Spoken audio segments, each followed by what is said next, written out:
Everyone, please mark your presenting.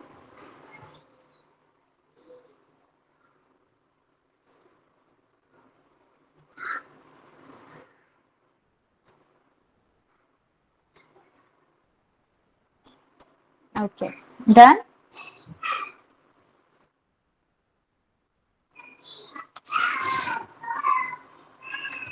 Yes, done.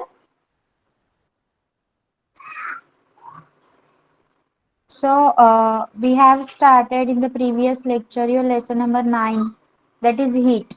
Yes, उष्णता हा धडा आपण चालू केला होता आणि त्यामध्ये some these examples and this paragraph were explained.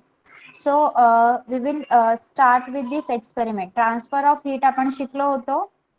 Yes, उष्णतेचे संक्रमण आपण शिकलो होतो की हीट थंड वस्तू हीट काय करते, उष्णता काय करते, एका वस्तूकडून दुसऱ्या वस्तूकडे जात असते. गरम वस्तूकडून थंड वस्तूकडे उष्णतेचे संक्रमण होत असतं. Okay, this we have learn about, right? Yes, do you remember?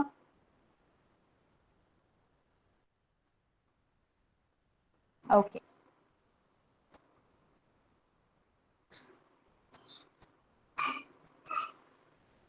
Next, mode of heat transfer. मग हे ट्रान्सफर होते हे आपण पाहिलं, पण कशा प्रकारे होते, काय आहेत त्याचे प्रकार ते आपण पाहणार आहोत. First is conduction, convection and radiation. 3 types are there. Conduction उष्णतेचे वहन, कन्व्हेक्शन अभिसरण, रेडिएशन प्रारण. Here is one experiment given. I am reading, you see over that image. Okay, yes, मी वाचत असताना तुम्ही इमेज पाहायची आहे, त्यामुळे तुम्हाला लगेच समजायला सोपं जाईल.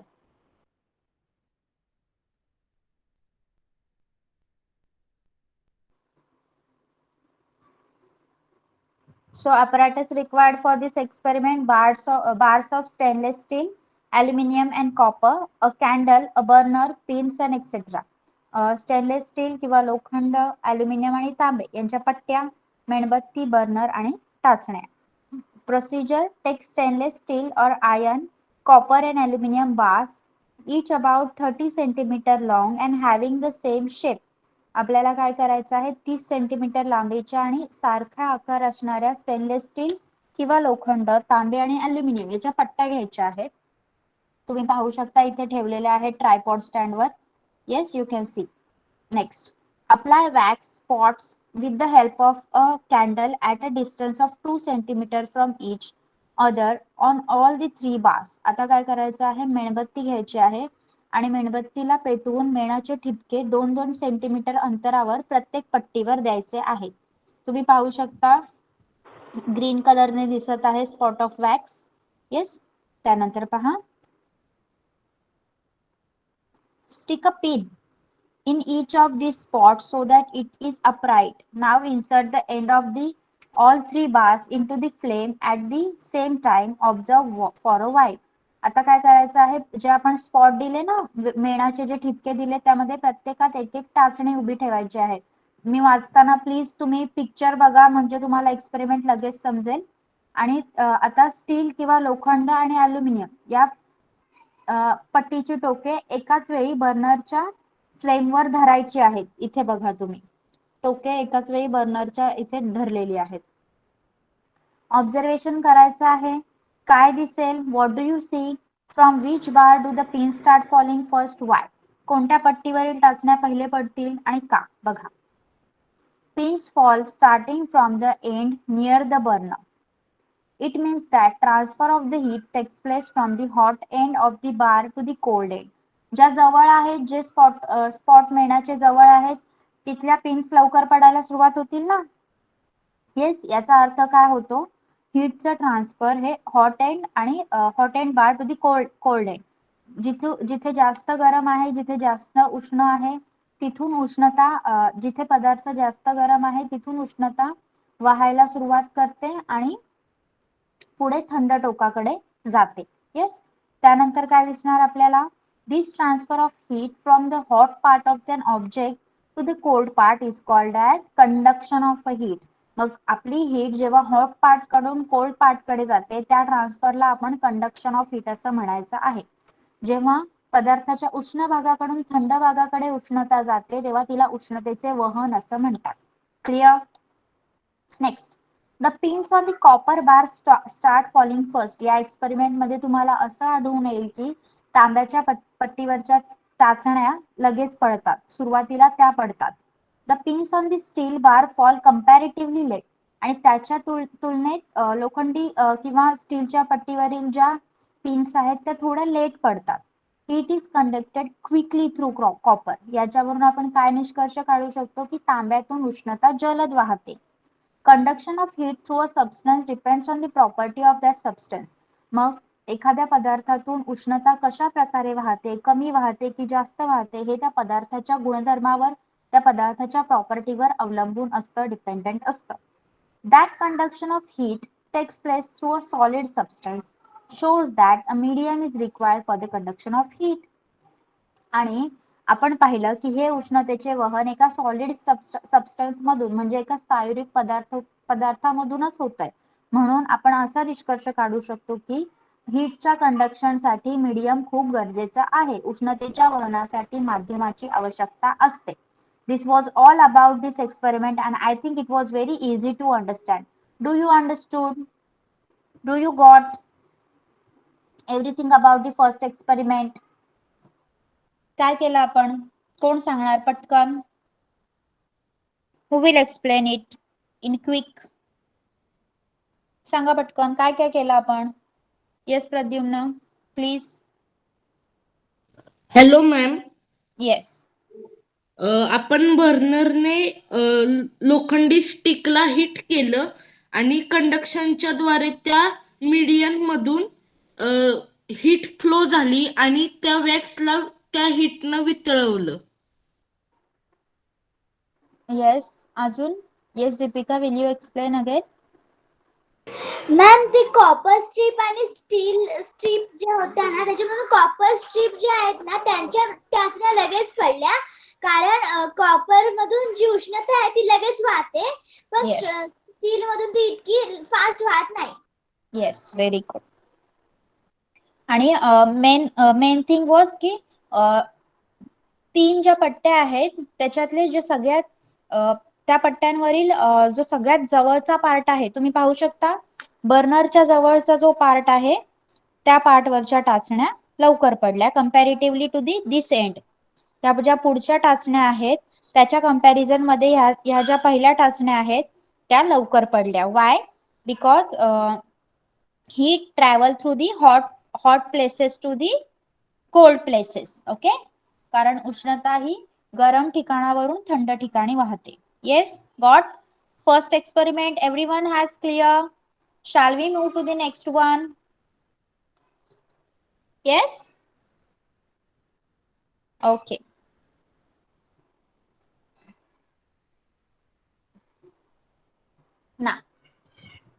Now we will see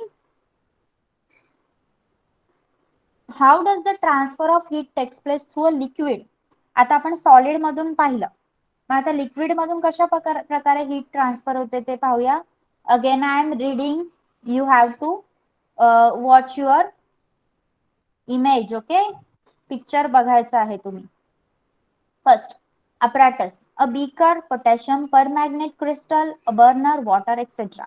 एक बीकर पाहिजे, चंचुपात्र, त्यानंतर पोटॅशियम परमॅग्नेटचे खडे, बर्नर आणि पाणी. Procedure: take some water in a beaker, heat the beaker slowly as a gas burn on a gas burner. Drop a few crystals of potassium permanganate into the water. Now wash the water in the beaker carefully. What do you see? काचेच्या beaker मध्ये पाणी घ्यायचं आहे आणि बर्नरच्या साहाय्याने त्याला हळूहळू उष्णता द्यायची आहे, स्लोली हीट. ओके, आणि पोटॅशियम परमॅग्नेटचे काही खडे त्यामध्ये टाकायचे आहेत. आता आपल्याला काय दिसेल? You will see streams of water going upward and coming back to the bottom. आपल्याला काय दिसेल? पाण्यात खालून वर जाणारे आणि पुन्हा खाली येणारे प्रवाह दिसतील. दिसत की नाही? तुम्ही पाहिलं असेल, जर तुम्ही पातेल्यात पाणी गरम करायला ठेवलं तर असे बुडबुडे वर जातात काही आणि काही खाली सुद्धा येतात. पाहिलंय का असं कधी? Yes. Okay, good. So Due to the potassium permanganate, these magenta colored streams can be identified easily. मग आपण पोटॅशियम परमॅग्नेट का टाकलं आहे? कारण आपल्याला कलरमुळे काय होईल, असे लाल जांभळ्या कलरचे प्रवाह लगेच ओळखता येतील. आपल्या नॉर्मल पाण्यात पण ते प्रवाह दिसतात, पण पोटॅशियम परमॅग्नेट टाकल्यामुळे कलर येईल त्यांना. बघा इथे कसे दिसतात. येस, कलर दिसतोय ना. मग कलरमुळे एक्सपेरिमेंट लगेच समजून येईल म्हणून कलर टाकले आहेत, बाकी त्याचा काही यूज नाही. When heating begins, the water near the bottom becomes warm and its density decreases. बघा, जेव्हा आपण पाण्याला उष्णता द्यायला सुरुवात करतो तेव्हा बॉटमचं जे पाणी आहे ते गरम होतं आणि त्याची डेन्सिटी कमी होते. As a result, it moves upward and it replaced by cold water coming from above. का होतं असं? बुडबुडे वर खाली का होतात? बघा, कारण जे तळाचं पाणी आहे, बॉटमचं पाणी आहे ते गरम होतं आणि त्याची डेन्सिटी कमी होते. आणि तुम्हाला माहिती आहे, डेन्सिटी कमी असलेली वस्तू वर जाते, तिचं वजन कमी होतं म्हणजे ती तरंगते, बरोबर. मग काय होतं, वरच्या भागातलं पाणी आहे काय आहे, ते थंड पाणी आहे. मग ते थंड पाणी पण गरम व्हायला हवं. मग बुडबुड्यांच्या मार्फत ते थंड पाणी खाली येतं आणि ते गरम होतं. अशा प्रकारे काय होतं, आपल्या हीटचं कन्व्हेन्शन होत राहतं. In this manner heat is transferred bye means of current called convention current. This process is called convention of heat. अशा प्रकारे उष्णतेचं संक्रमण प्रवाहांद्वारे होत असतं आणि या क्रियेला आपण उष्णतेचं अभिसरण म्हणजे कन्व्हेक्शन ऑफ हीट असं म्हणतो. Convection can occur in liquid and gaseous substances. Convection needs a medium. अभिसरण हे द्रव आणि वायुरूप पदार्थांमध्येच होऊ शकते आणि अभिसरणाला माध्यमाची आवश्यकता असते. स्थायूरूप पदार्थामध्ये आपल्याला दिसलं का असं काही? आपण कॉपर, स्टील, आयनच्या पट्ट्या वापरल्या, त्यामध्ये आपल्याला असं काही दिसून आलं का? बबल्स दिसले का आपल्याला? हीट त्याच्यातून पण ट्रॅव्हल झाली, पण आपल्याला असं काहीच दिसलं नाही. But heat for this convection to be done, अभिसरण होण्यासाठी लिक्विड मीडियम आणि गॅशियस मीडियम म्हणजे अभिसरण होण्यासाठी द्रव आणि वायुरूप अशा पदार्थांमध्ये हे होऊ शकतं. Yes, got? Yes, this experiment is also got, you got? Okay.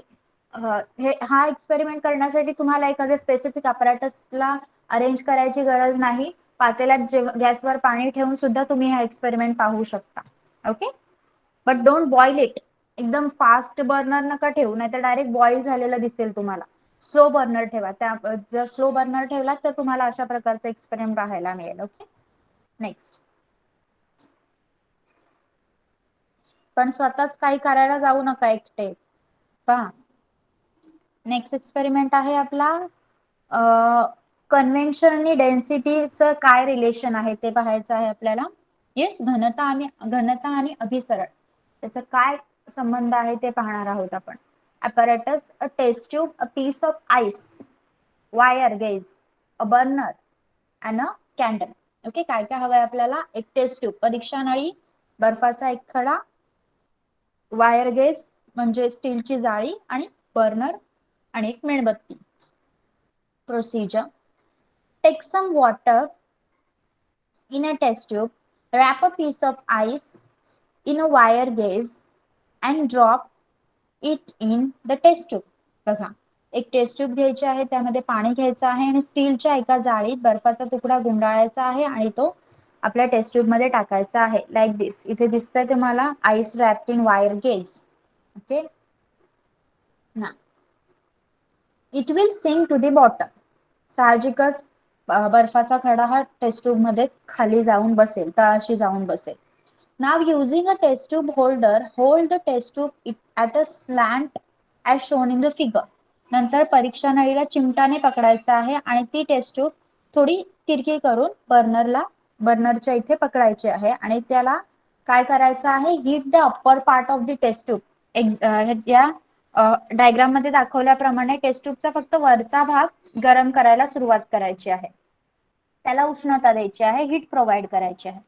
Stop heating when the water starts boiling. आता बॉईल कधी वॉटर होतं, पाणी कधी उकळतं ते आपल्याला समजतं, तिथे बुडबुडे यायला सुरुवात होतात, बरोबर. मग तसं दिसलं की लगेच उष्णता देणं थांबवायचं आहे. Observe the piece of ice at the bottom.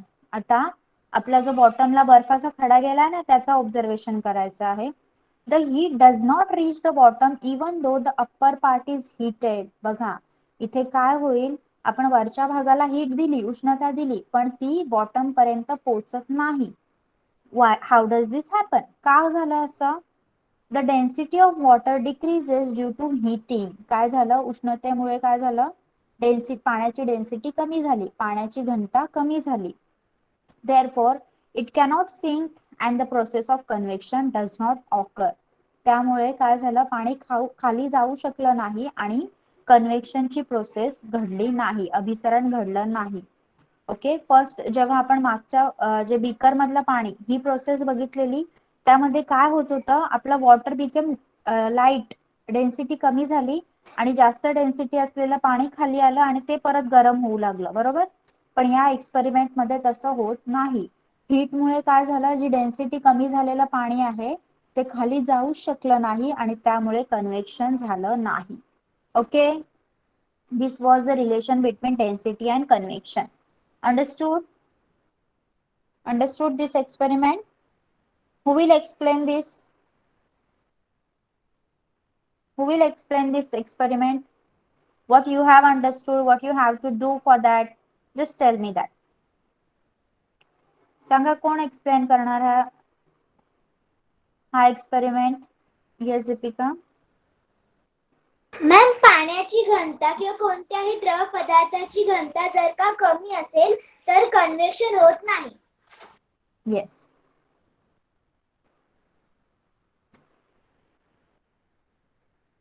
Next is okay, this is related to radiation. Radiation म्हणजे प्रारण, ज्याला मराठी मध्ये आपण म्हणतो.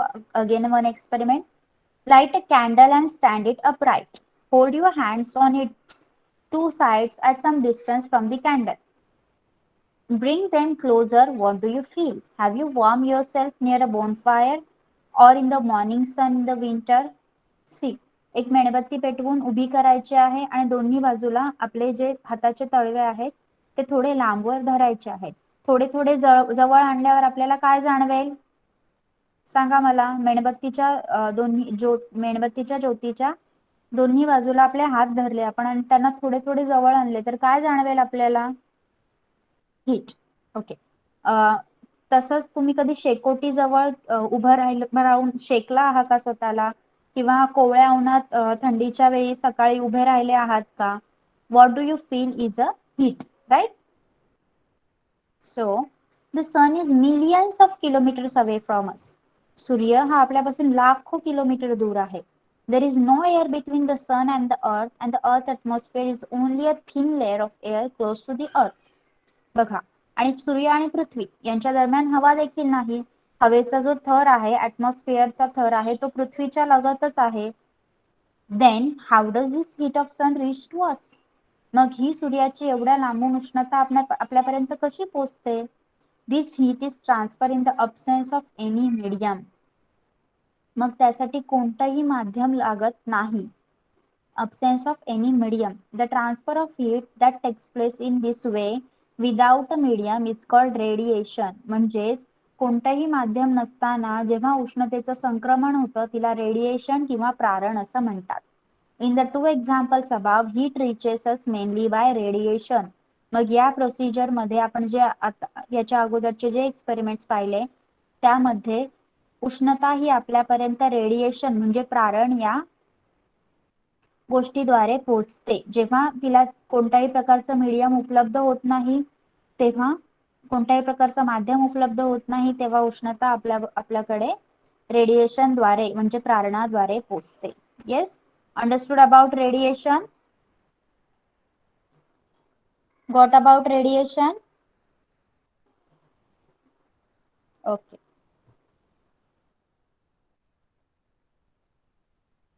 Now, a wonder of science. Radiation of heat takes place from many objects in nature, such as trees, mountains, stones, and roads. A camera has been developed which uses these radiations to make our surrounding visible at night. It is called as infrared camera. Using this camera, it is possible to keep a watch on movements of the enemy during the night. बघा, निसर्गातील वस्तू म्हणजेच झाडे, डोंगरे, दगड, रस्ते यापासून radiation निघत असतात आणि या रेडिएशनचा वापर करून रात्रीच्या वेळी आपल्या आजूबाजूचा परिसर दिसू शकेल असा कॅमेरा सायंटिस्टने बनवलेला आहे, ज्याला इन्फ्रारेड कॅमेरा असं म्हटलं जातं. आणि या कॅमेऱ्याचा वापर करून रात्रीच्या वेळी शत्रूच्या हालचालींवर नजर ठेवता येते. Okay. Next, when heat rays fall on an object, a part of the heat is absorbed by the object and part of it is reflected. The ability of a substance to absorb heat radiation depends on its color and also its intrinsic properties. बघा, जेव्हा जेव्हा एखाद्या वस्तूवर उष्णता पडते, एखाद्या वस्तूवर heat पडते, तेव्हा त्या हीटचा काही भाग त्या वस्तूकडून ऍब्झॉर्ब केला जातो, शोषून घेतला जातो, तर काही भाग रिफ्लेक्ट होतो म्हणजे परत फेकला जातो, परावर्तित होतो. मग एखाद्या पदार्थाची हे रेडिएशन शोषून घेण्याची, ऍब्झॉर्ब करण्याची कपॅसिटी, क्षमता त्याच्या रंगावर म्हणजे कलरवर आणि त्याच्या असणाऱ्या प्रॉपर्टीवर म्हणजे गुणधर्मांवर अवलंबून असते. म्हणतात ना की ब्लॅक कलर जास्त हीट शोषून घेतो, व्हाईट कलर जास्त हीट शोषून घेत नाही, ब्लॅक कलरचे कपडे घातल्यावर जास्त गरम होतं. का असं होतं? कारण पदार्थ कोणत्या प्रमाणावर किती प्रमाणात उष्णता शोषून घेणार आणि किती प्रमाणात रिफ्लेक्ट करणार हे त्या पदार्थाच्या रंगावर आणि त्यामध्ये असणाऱ्या स्पेसिफिक प्रॉपर्टीज म्हणजे त्याच्या गुणधर्मांवर अवलंबून असतं. Okay, got?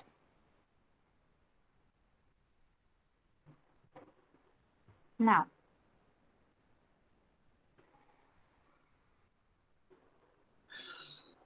okay. Here is one experiment again. Apparatus, 2 aluminum tins of the same size, 2 small glasses, water, thermometer, black paint, etc. Okay, काय काय हवंय आपल्याला? अल्युमिनियमचे एकसारख्या आकाराचे 2 डब्बे, 2 सारख्याच आकाराचे काचेचे ग्लास, पाणी, थर्मोमीटर आणि काळा colour. Procedure: paint the outer surface of one tin with black paint and let it dry. एक डब्बा काय करायचा आहे? ब्लॅक पेंटने रंगवायचा आहे आणि सुकून द्यायचा आहे.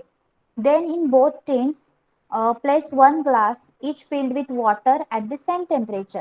आता काय करायचं आहे? दोन्ही डब्यांमध्ये पाणी भरलेला एक ग्लास ठेवायचा आहे.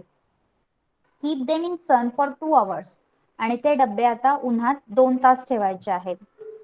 नाव measure the temperature of the water in glasses in the 2 tins. आता दोन्ही डब्यांमधील ग्लासातल्या पाण्याचं टेम्परेचर मोजायचं आहे. What is the reason for difference in the temperature. आपण सेम तापमानाचं पाणी ठेवलेलं पण तरी एकाचं टेम्परेचर जास्त आलं आणि एकाचं कमी आलं. Why this happen? कुठल्या टीन मधल्या ग्लासाचं टेम्परेचर जास्त आलं असेल असं तुम्हाला वाटतं?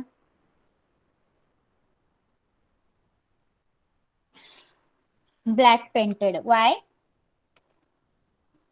Because the black painted tin absorb the more heat. Yes. Okay. Next, good and bad conductor of heat. आता कोण कोण उष्णता जास्त वाहून नेतं, कोण कोण सुवाहक असतात, कोण कोण दुर्वाहक असतात उष्णतेचे, ते आपण पाहूया. Place a steel spoon, a copper strip or rod, a divider from your compass box, a pencil and a plastic ruler in glass beaker. Pour hot water heated up to 60 to 70 degrees Celsius into the beaker. Wait for a while, then touch the outer end of each of the object. Record your observation in the table below. बघा, एका काचेच्या बीकरमध्ये स्टीलचा चमचा, तांब्याची पट्टी किंवा rod आणि तुमच्या कंपासमध्ये असणारा डिवायडर, पेन्सिल आणि प्लास्टिकची पट्टी ठेवायची आहे. त्यामध्ये 60 to 70 डिग्री इतकं तापलेलं गरम पाणी टाकायचं आहे. थोडा वेळ थांबून वस्तूच्या पाण्याबाहेरचं जे टोक आहे त्याला हात लावायचा आहे आणि आपली जे इन्फरन्स आहे ते लिहायचं आहे. काय वाटतं तुम्हाला? What will happen? सांगा मला. एक एक ऑब्जेक्ट आपण घेऊया. स्टीलचा चमचा काय लागेल? खूप गरम की कोमट?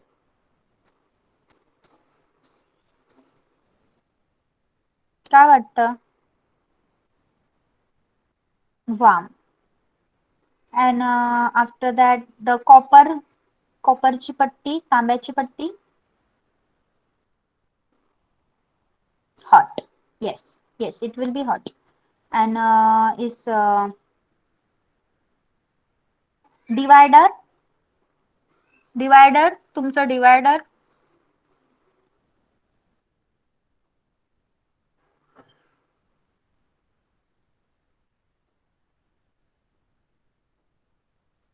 and pencil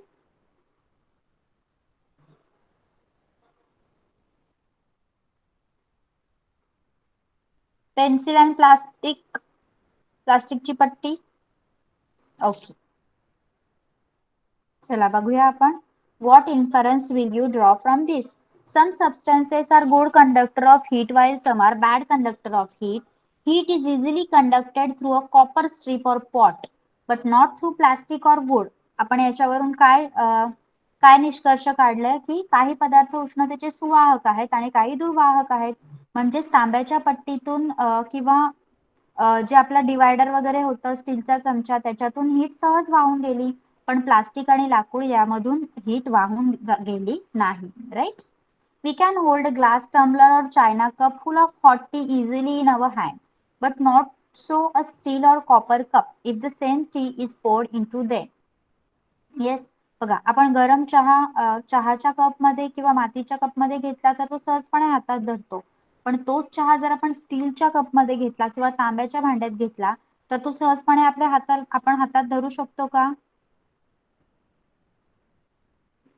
Yes, no. Okay. And this is a question, why do we use white clothes in summer and dark or black clothes in winter? याचा आन्सर तुम्हाला आता समजलेला आहे. Because of the color, what happens? Yes, you know na? Okay, because white color absorb that do not absorb too much heat, म्हणून आपण ते समर मध्ये घालतो. Yes. बघा नेक्स्ट आहे expansion and contraction of solid substances due to heat. उष्णता दिल्यामुळे जे सॉलिड सबस्टन्सेस आहेत, स्थायू पदार्थ आहेत, ते कधी एक्सपांड होतात तर कधी कॉन्ट्रॅक्ट होतात. कधी त्यांचं प्रसरण होतं तर कधी आकुंचन होतं. Why this? बघा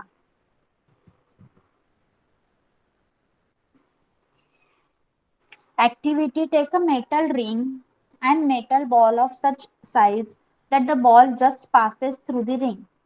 Heat the ball and check whether it passes through the ring. Now let the ball cool down and check whether it passes through the ring. आता बघा काय करायचं आहे, मेटल रिंग घ्यायची आहे, एक धातूचा कडा घ्यायचा आहे आणि एक मेटल बॉल, एक धातूचाच गोळा आणि बर्नर. आता पहिल्यांदा आपल्याला काय करायचं आहे, धातूचा कडा आणि गोळा अशा प्रकारचे घ्यायचे आहेत की गोळा त्या कड्यातून आरपार जाऊ शकतो. ओके, त्यानंतर तो गोळा आपल्याला तापवायचा आहे आणि आता तो कड्यातून आत जातो की नाही ते पाहायचं आहे. नंतर तो गोळा परत थंड होऊन द्यायचा आहे आणि तो कड्यातून जातो की नाही ते पाहायचं आहे. The above experiment tell us that metal expand on heating and contract on cooling. तुम्ही पाहू शकता की बिफोर हिटिंग, गरम करण्याच्या अगोदर, उष्णता देण्याच्या अगोदर तो कडा इझिली तो गोल आहे जो धातूचा गोळा तो इझिली त्या कड्यातून पार झाला आहे, पण सेकंड मध्ये तुम्ही पाहू शकता हीट केल्यावर तो पास होत नाही. याचा अर्थ असा होतो की जेव्हा आपण सॉलिड सबस्टन्सेसला हीट देतो, जेव्हा आपण स्थायू पदार्थाला उष्णता पुरवतो तेव्हा ते काय होतात, एक्सपांड होतात, त्यांचं प्रसरण होतं. आणि जेव्हा आपण त्याच्यातली उष्णता काढून घेतो, when we remove heat from them they become contract, आणि तेव्हा त्यांचं आकुंचन होतं. Okay, understood? Yes, when metal is heated, its size become bigger. ते काय होतात? What happens with them? Yes, they expand. म्हणजेच त्यांचं प्रसरण होतं. And we remove heat from them. What happen? They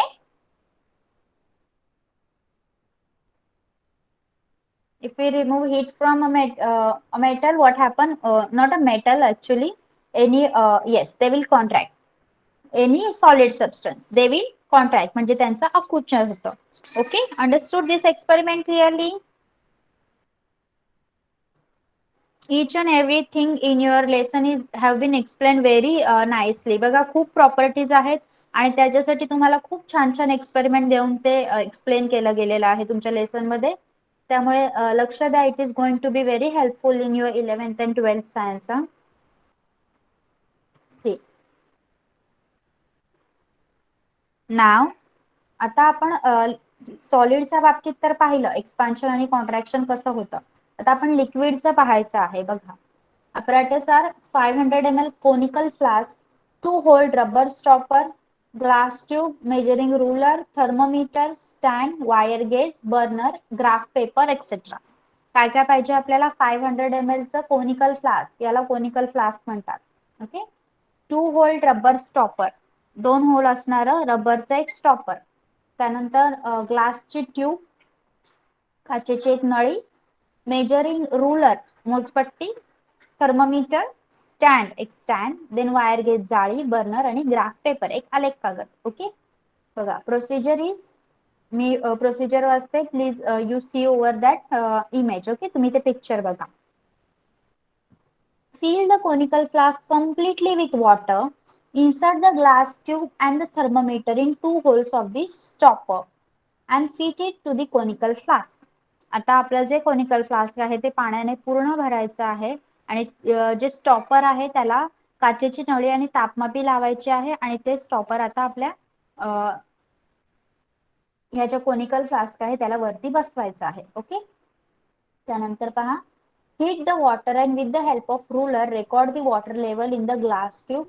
After every 2 degree Celsius rise in the temperature. आता काय करायचं आहे, पाण्याला उष्णता द्यायला सुरुवात करायची आहे आणि तापमान जेव्हा 2 डिग्री सेल्सिअसने वाढेल तेव्हा लगेच पाण्याची पातळी आपल्या पट्टीने मोजायची आहे. टेक अबाउट 10 रिडिंग, अशा 10 रिडिंग घ्यायच्या आहेत प्रत्येक 2 डिग्री नंतर. कसं टेम्परेचर वाढते ते तुम्हाला थर्मोमीटर मध्ये दिसणारच आहे. ओके. त्यानुसार 10 रिडिंग घ्यायच्या आहेत. Observe what happens when heating is stop. आता तापमान वाढत असताना आपण एक एक रिडिंग घेतलेलं आहे. आता आपली हीट देणं थांबवायचं आहे आणि त्यानंतर काय होतंय ते पाहायचं आहे. Draw a graph to show the change in water level as the temperature rises. आपण जेव्हा उष्णता देत होतो तेव्हा त्या कोनिकल फ्लास्कचं तापमान वाढत होतं, त्यामुळे पाण्याच्या पातळीत जो बदल होतोय तो आपल्या ग्राफ पेपरवर काढायचा आहे. When a liquid is heated, the distance between its particle increase and its volume to increase. बघा जेव्हा आपण द्रवाला उष्णता देतो तेव्हा त्याच्या पार्टिकल मध्ये, द्रवाच्या कणांमधील जे अंतर आहे ते वाढतं आणि त्याचं व्हॉल्यूम म्हणजे त्याचं आकारमान सुद्धा वाढतं. This is called the expansion of liquid. याला आपण द्रवाचे प्रसरण म्हणजे एक्सपान्शन ऑफ लिक्विड असं म्हणतो. When its temperature falls, the liquid contract. आणि जेव्हा टेम्परेचर आपण कमी करतो तेव्हा लिक्विड काय होतं?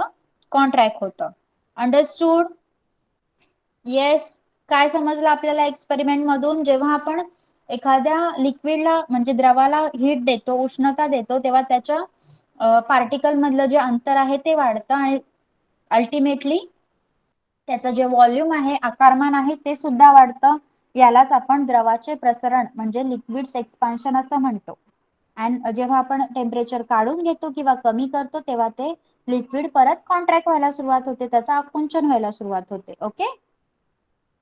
नाव expansion and contraction of gases due to heat. आता गॅसेसचं काय होतं बघा. Will you read? Anyone please read this experiment. I'm too exhausted now.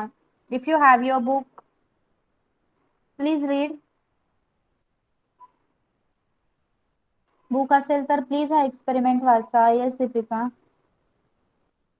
Hello ma'am. Yes.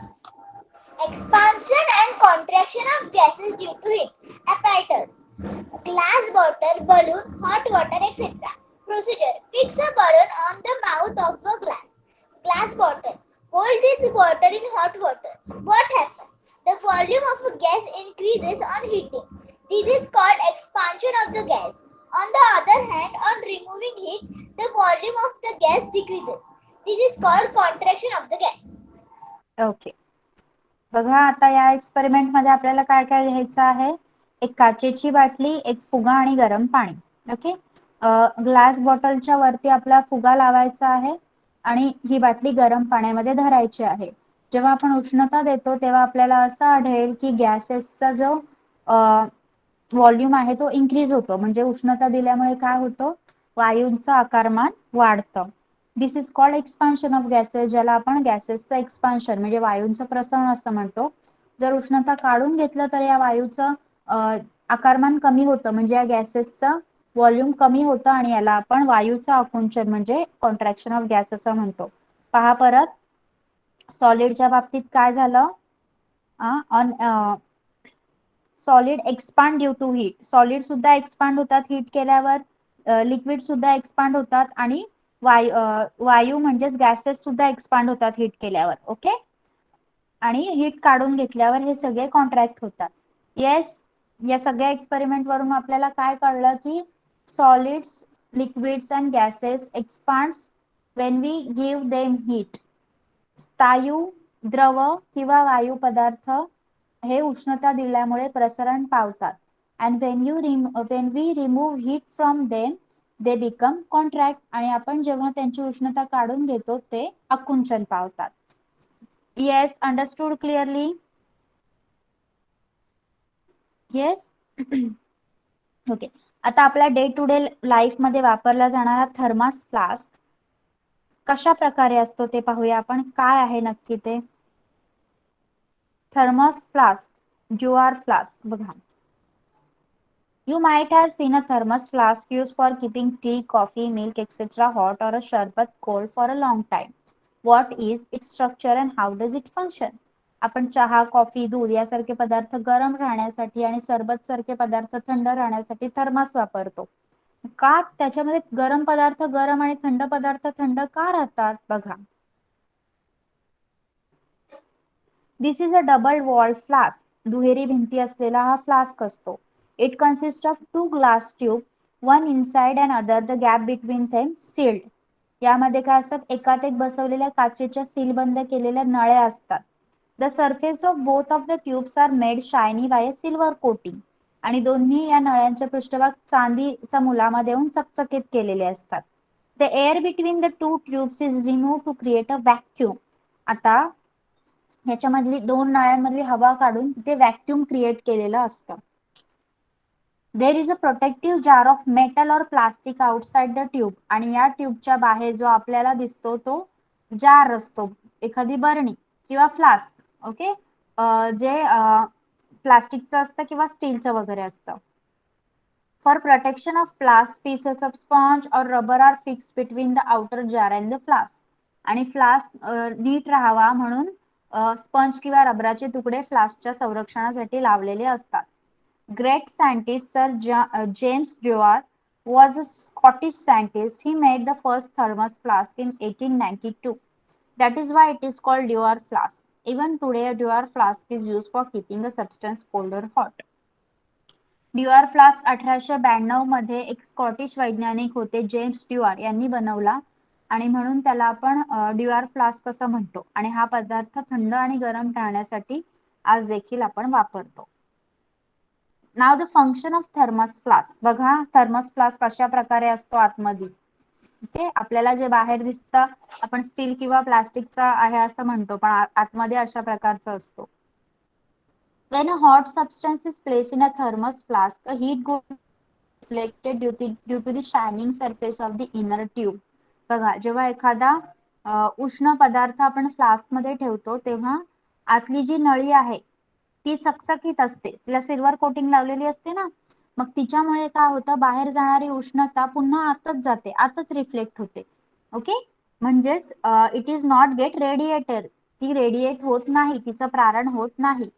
Neither conduction nor convection of heat occurs because of this vacuum.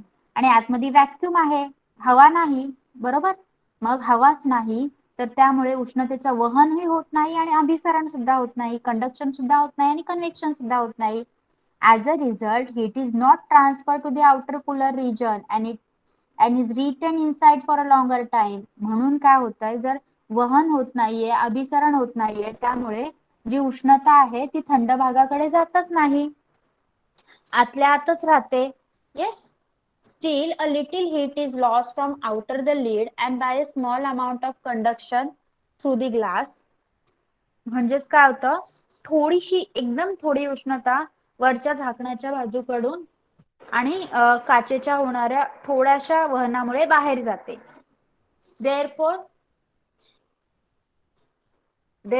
the hot substance does not remain as hot after 2 or 3 hours.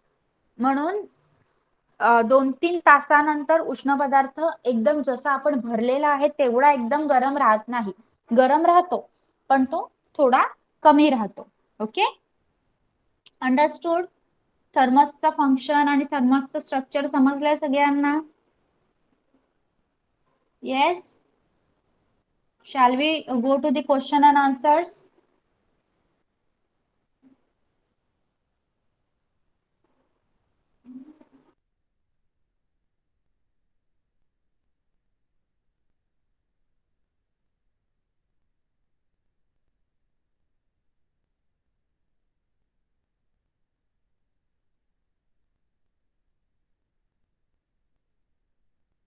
Okay, so your question number 1 is, okay, first let me know, anyone is from Marathi medium over here?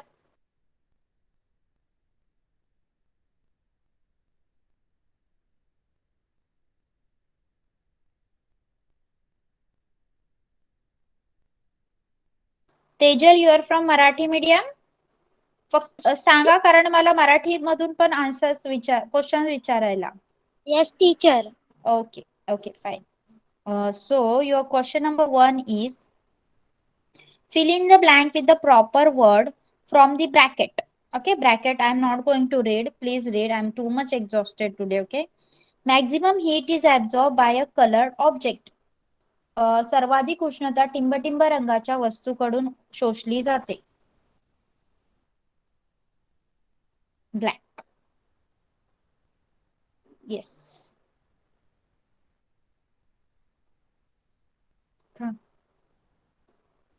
Next. Dash dash of heat does not require a medium. उष्णतेच्या टिंबटिंब साठी माध्यमाची आवश्यकता नसते. Radiation. Yes, म्हणजेच प्रारण. Right. Next.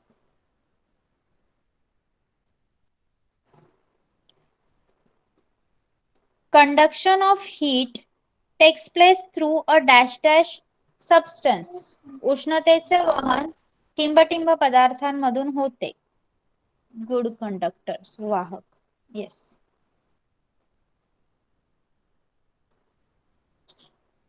Next is, the shining surface in a thermos flask decreases the outgoing heat by dash dash. Thermos flask मधील चमकणारा पृष्ठभाग बाहेर जाणारी उष्णता टिंबटिंब या क्रियेने कमी करतो. Reflections. Yes.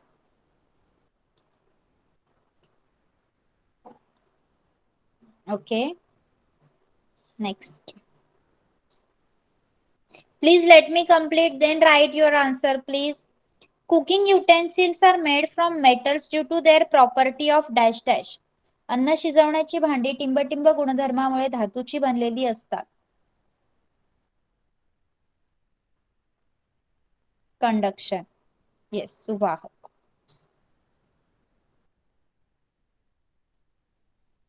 Next, the earth receives heat from the sun by dash dash. सूर्यापासून पृथ्वीला टिंबटिंबमुळे उष्णता मिळते.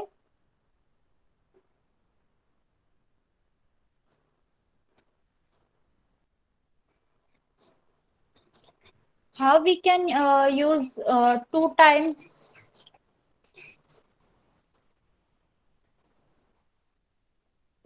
Just a second.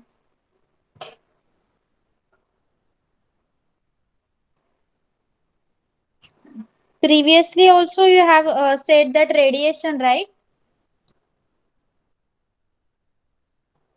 Yes. Okay, just let me clear.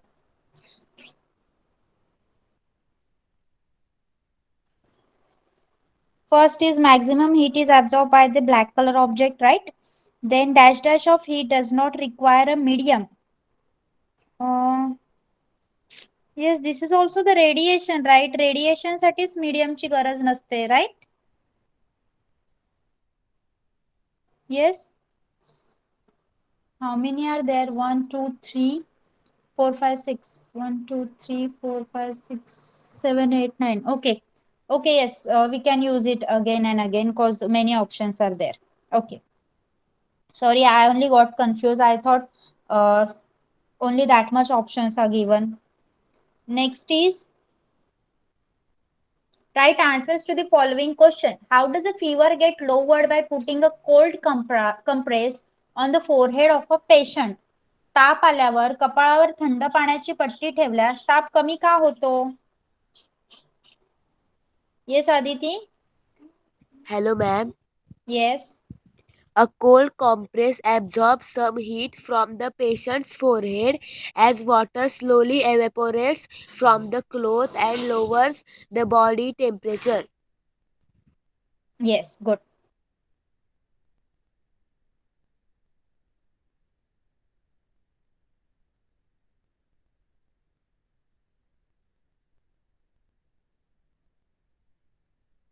Okay, Tejal, will you tell me in Marathi? मराठीमध्ये सांगणार का तेजल? Yes teacher. थंड पाण्याची पट्टी आपल्या शरीरातील उष्णता काही प्रमाणात शोषून घेते. त्यामुळे ताप आल्यावर कपाळावर थंड पाण्याची पट्टी ठेवल्यास सामान्यतः ताप कमी होतो. गुड.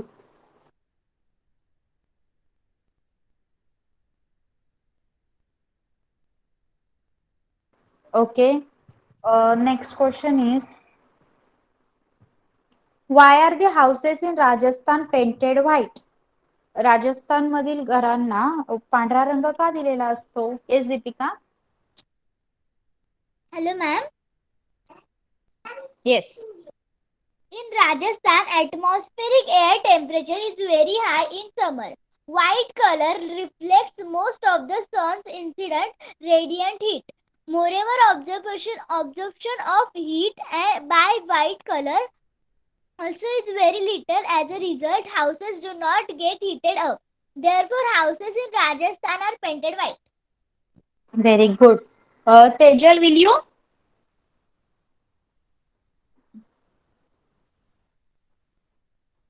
येस तेजल, तू सांगणार का मराठीतून? Yes teacher. हा, सांग. राजस्थानमध्ये वातावरणाचे तापमान खूप जास्त असते. पांढऱ्या रंगामुळे आपत्ती उष्णता प्रमाणाचे मोठे प्रमाणावर परिवर्तन होऊन उष्णतेचे शोषण कमी प्रमाणात होते. म्हणून राजस्थानमध्ये घरांचा रंग पांढरा देतात. Okay. Okay, what are the mode of heat transfer? उष्णतेच्या संक्रमणाचे प्रकार. Yes Pradyumna. There are three types of modes of heat transfer: conduction, convection, and radiation. Yes. Next is,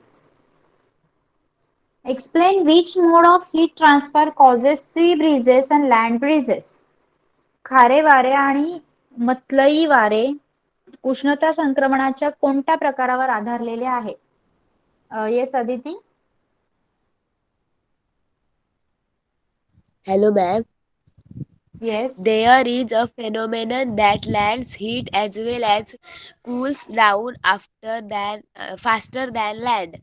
In the coastal areas during the daytime, air above the land gets heated up. As a result, this air rises up, leaving an empty space. This space is filled up by the cold air above the adjacent sea. This process of blowing of cool air is called sea breeze. In the night time, the air above the sea rises up because of the hotter surface of sea. This vacant Yes. space is filled up the air above the coastal lands. It again results in the flowing of a breeze called as land breeze. Okay. Next is, why is the outer coat of the penguin of Antarctica black? Antarctica खंडातील penguin पक्ष्यांचा रंग वरून काळा का असतो? Yes, Deepika.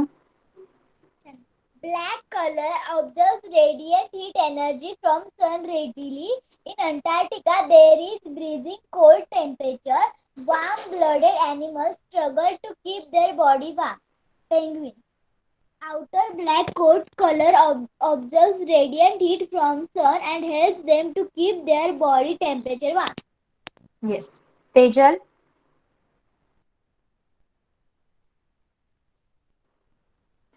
Yes, teacher. Yes. Same Antarctica question. थंडात वातावरणात Antarctica थंडात वातावरणाचे तापमान कमी असते. काळा रंगाच्या पदार्थाने वस्तूवर पडणाऱ्या उष्णतेप्रमाणेच मोठे प्रमाणावर शोषून घेते. पेंग्विन पक्ष्याचा रंग वरून काळा असण्याचे उष्णतेचे मोठ्या प्रमाणावर शोषून घेते. त्यांना त्यांच्या शरीरावर तापमान कायम राहण्यासाठी त्यांची मोठी मदत होते. Yes. Next question is, why are heaters fitted near the floor and air conditioners near the ceiling of a room? Heater खाली आणि AC भिंतीच्या उंचावर का लावलेलं असतं? Yes. Yes, Deepika.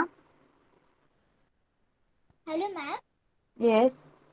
The air warmed by the heater near the floor rises up easily due to its lower density, and the cold air near the ceiling comes down and replaces it due to higher density. The density difference of air at upper and lower heights sets in convection current by transfer of heat. Similarly, air conditioners fitted near the ceiling blow cold air that settles down due to its higher density, while warm air near the floor rises up due to convection current. Good. Okay. So here we are going to stop because few minutes left and we cannot complete that give reason wala question. Yes. Okay. Okay. In the next lecture, we'll be dealing with that give reason, and after that, the next lesson will be started. So for your homework, you have to write your question number 1, 2 and 3. Okay. Yes. 2 question मी आता घेतला नाही कारण आपण जे experiment घेतलं त्यामध्ये तुम्ही याचे आन्सर्स मला दिलेले आहेत क्वेश्चन नंबर 2 चे. Yes. Okay. So you will be writing. सगळ्यांना समजला आजचा lesson? It was they had made us easy to understand because of the experiments. Yes. Experiments मुळे त्यांनीच आपल्याला हा लेसन सोपा करून दिला होता. राईट? येस. ओके. अँड तुम्ही सुद्धा खूप चांगल्या प्रकारे उत्तरं दिली. सो त्यामुळे मला सुद्धा जे शिकवलंय ते तुम्हाला समजलंय. That I am assured. Yes. Am I right? I should be assured, right? You all have understood clearly now? If anyone has any doubt, can ask me clearly. Yes, any doubt? Okay. Okay. If no doubts are there, you can leave. Bye-bye. Bye, teacher. Bye. Bye, ma'am. Bye. Bye.